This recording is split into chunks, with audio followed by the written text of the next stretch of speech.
how do mathematicians address a question like, why are we here and does life have a purpose? Okay, I think modern science has attempted to replace subjective, emotional and powerful animistic language by objectivity, evidence and logic.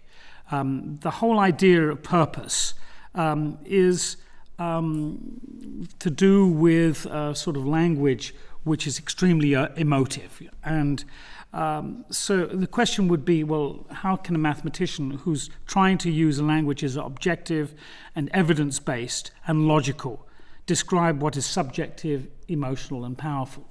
And in fact, the answer is we can only do it partially.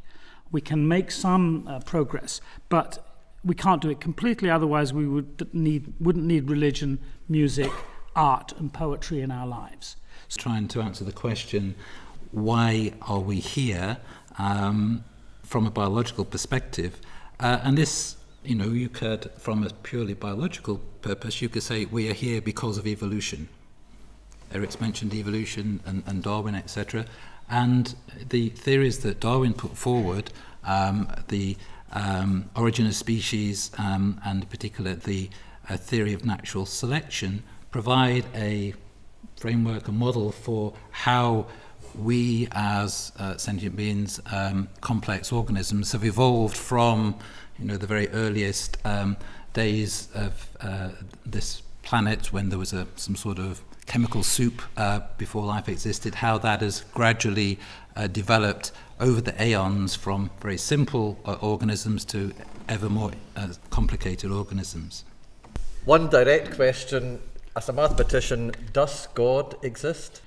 Well, so for a person of faith, the question, does God exist, is fundamental and is answered by faith alone. It's not something that is reasoned. And I don't think that mathematics can change that. In fact, mathematics behaves in exactly the same way. We have a set of assumptions and we have a process that we use, the logic that we use, but it's all based on the assumptions. And proofs of the existence of God, which started in the scholastic period where people tried to explain, were in fact pretty tautological. If you looked at the assumption, you could see embedded in there, the answer was already there. So this was one of the great difficulties. So I think what we can say is that mathematics provides a language to help understand this question, but doesn't have specific answers to the question any more than Japanese has an answer to the question, or English. Working with Ebola, what I'm seeing and very touched by is the fact that there are people who are going out there to help in the epidemic, healthcare workers. And if you look at the statistics, they are at least 10 times more likely to succumb to Ebola. But people are going out there. They're continuing to go out there. And that's there's an altruistic streak to what people are prepared to do. And that goes against, some of this sort of, the selfish gene type concept. Now, you may say, well, from a evolutionary perspective, those people are outliers and they're not going to influence, but if you look back over the ages, there is clearly this has been a strong impulse in many people over the ages to put themselves at risk for the benefit of others, and that doesn't necessarily then tie in with some of our concepts around evolution, etc. So I think that's there's more to it than just the pure biological drive or whatever impulses. That's been fascinating, very different perspectives from what we think of as the world of science. Going to turn to the other side of the table now. Alan, I'll just come to you first, just to break up the straight line. A theologian, how would a theologian approach questions about how we come to be here and why we come to be here? I think the first thing I want to say is that theology is in a stage of evolution. And by that I mean that what I might say, or the questions or approach I might bring today, would be quite different from the approach in the medieval world. So I would therefore put wonder at existence and at our own existence as an important starting point for religious reflection. There's been a lot of recent discussion and theory about the Big Bang, but often the God whose existence is debated by Stephen Hawking and others is far from a God that Christians would recognize. It's not enough for us to believe in a God who started everything off and then let things take their course. The God perhaps of the deists or deism. Christian experience is of the one who accompanies us through life's travails and anguish.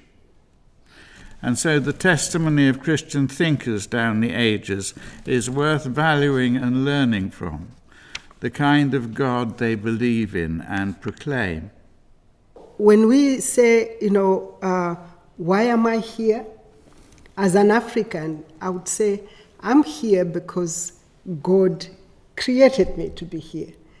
And therefore, whatever I do it in this context of the consciousness of God existing in everything that I am doing, and that God influences where I go. So the fact that I'm here in Geneva is in the context of God's plan for me and my people, because we don't understand ourselves as individuals. We understand ourselves as community. So I belong to a community, and I'm answerable to that community. And I think this is the biggest issue that African theology has brought to Christianity, that the sense of unity and community. Can I jump straight to, in a sense, the very direct question that I'm challenging everyone with? What would you say is the purpose of our being here, the purpose of our being alive? Ah, yes. Well, I can't do better than going back to St. Irenaeus of Lyon, who said, "The glory of God is man alive, and the life of man is the vision of God." Now, I need to try and put that in terms that are inclusive, and perhaps more inclusive just than humanity. God has called all into being, and the purpose of being is the glory, the joy of the relationship with God. And so the purpose of being alive is in partnership with the rest of creation to celebrate the beauty of God's creation, to care for that creation, to care for and learn from one another as children of God, and to grow through grace towards friendship with God, which is the calling to which God invites us. Given the different mindset, the different assumptions, what practical difference does it make, if we believe that we are here with a purpose rather than we're here just because of a series of random processes? Yes. Well, it makes a huge difference then, because I need to live my life in accordance with the purpose that God has set for me. Okay, because there's this strong belief that, I'm here for God, then I need to understand who this God is. And I need to to live my life in such a way that it is pleasing to God. Because again, with this sense of community, whatever I do affects the community as well. So I need to understand what are the rules of the community, which are believed to be God's rules, so that we live in such a way that we are pleasing to God.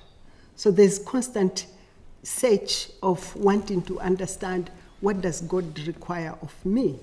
And how do I live my life in such a way that I'm pleasing God and I'm also pleasing my community?